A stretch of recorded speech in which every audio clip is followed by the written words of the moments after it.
Kwa ajili ya ndugu yetu aliyetangulia, Mheshimiwa Waziri Mkuu, viongozi wote mlioko hapa na waombolezaji wenzangu, kipekee kabisa familia ya marehemu, mke wa marehemu, watoto wake pamoja na ndugu wote, poleni sana na msiba huu mkubwa ambao umetupata.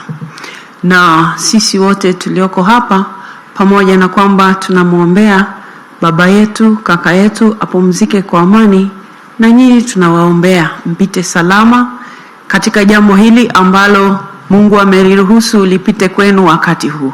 Hatuna wasiwasi, atawapitisha salama. Tutaendelea kuwaombea. Ndugu waombolezaji wenzangu, mengi yamesemwa hapa na najua orodha ni ndefu ya watu wa kuzungumza na tumeambiwa muda umekwenda sana. Pengine mimi nitalisema moja tu, na hilo moja ni kwamba mimi nilijifunza kutoka kwake mtu huyu ambaye yuko hapo leo. Tumekuja sote kumpa heshima hizi. Hakuwa na choyo ya maarifa, na hakuwa na choyo ya maarifa katika maeneo yote. Ukitaka maarifa ya namna ya kufanya siasa safi utazipata kwake. Ukitaka maarifa ya namna ya kutokuwa mwizi utajifunza kwake. Maana yote alitufundisha yeye. Lakini pia ukitaka kuwa mbunge bora utajifunza kwake.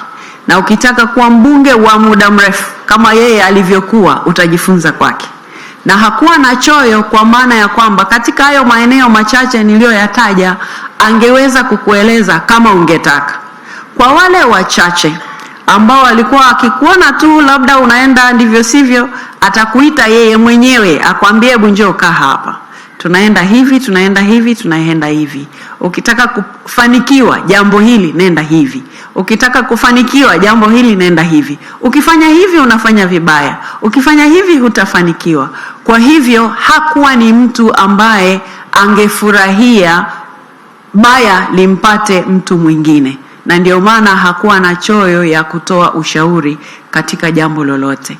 Na kwa hivyo katika hili moja la kutokuwa na choyo ya maarifa, kila moja achukue ambalo amejifunza kwake, aangalie namna atakavyo mwenzi, kwa sababu wengine tumemfahamu katika kipindi chake cha utumishi. Kila mmoja wetu amejifunza kulingana na yeye alivyokutana naye. Sasa katika utumishi wake, ili tumwenzi vizuri, lile ulilojifunza kwake, hebu lienzi hilo, hebu liishi hilo katika yale ambayo baba paroko na viongozi walioko huku mbele wametukumbusha siku ya leo. Wametukumbusha siku ya leo na sina haja ya kuyarejea. Asante sana kwa fursa ya kuzungumza baba paroko, lakini pia Mheshimiwa Waziri Mkuu ambaye yuko hapa kwa ajili ya jambo hili upande wa serikali. Asanteni sana kwa kunisikiliza. Poleni sana familia.